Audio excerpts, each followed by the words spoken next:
নমস্কাৰ মণি বিপল। আজি আমাৰ ঘৰত পূজা আছে, তাৰ কাৰণে ঘৰ লোৱা গৃহপ্ৰৱেশ, তাৰ কাৰণে যিখিনি ব্যৱস্থা কৰা হৈছে সকলোকে এপাক দেখাওঁ বুলি ভাবিছোঁ। লগতে ঘৰটো এবাৰ কি আগবাঢ়িলে সেইখিনি দেখাই যাওঁ বুলি ভাবিছোঁ। তো আহক চাওঁ। এইটো আমাৰ এণ্ট্ৰেঞ্চটো, এইখন আমাৰ বেঞ্চখন, ভালকৈ পিছত দেখাম বাৰু।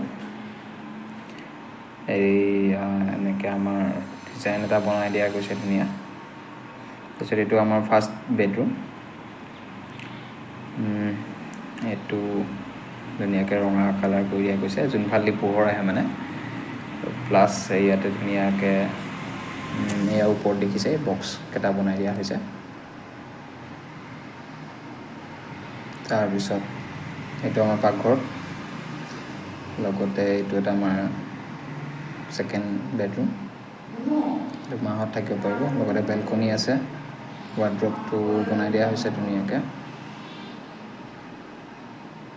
এইটো আমাৰ বেলকনিটো, ইয়াৰ পৰা একদম ৰাস্তালৈকে চাই থাকিব পাৰি। ভিউটো বঢ়িয়া, একে তিনিআলিলৈকে পূৰা একদম কোন ক'ত অহা যোৱা কৰিছে চব দেখা পায়।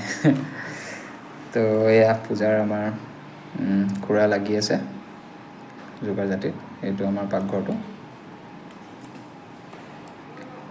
এয়া মডুলাৰ গোটেই বক্সবিলাক বনাই দিয়া গৈছে, আৰু কোনে বনাইছে বাৰু পিছত আপোনালোকক দেখাম বাৰু। ইয়াতে চব আছে, মডুলাৰৰ ভিতৰত প্ৰতিটো বক্সত কি আছে কি নাই সেইটো আমি পিছত দেখাম বাৰু। চবতে আমি পাৰফৰেটেড প্ৰায় বাস্কেট লগাই দিছোঁ। এইটো আমাৰ ইফালে গোঁসাই ঘৰলৈ যায়, এইটো আমাৰ গোঁসাই ঘৰ। এয়া মা বহি আছে, পূজা কৰি আছে।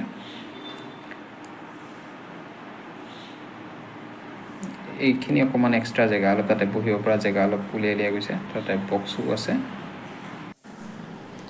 এইটো এটা পিছফালৰ চিৰি এটা ৰখা গৈছে, এনেও যিহেতু লাগে এটা বেক চাইড চিৰি। লগতে এইটো আৰু এটা বেডৰুম, তো ডাঙৰ বেডৰুম, 20x13 ফিট। ইয়াতে ব্লু গ্লাছ লগাই দিয়া গৈছে যাতে ৰ'দটো বেছি নোসোমায়, মিৰ'ৰ ইফেক্ট। আৰু এইটো বাথৰুম, এটা এটাচ বাথৰুম।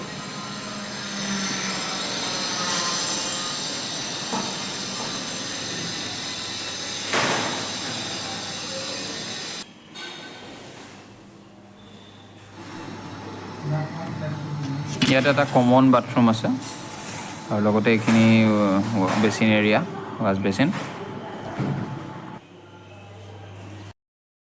বৰ্তমান ভিডিঅ'টো ইমানতে সমাপ্ত কৰোঁ। আগলৈ আৰু মই দি থাকিম ভিডিঅ', কাৰণ কি একেবাৰতে ইমানখিনি দেখুৱাটো বৰ সুবিধাজনক নহয়। তো ঠিক আছে।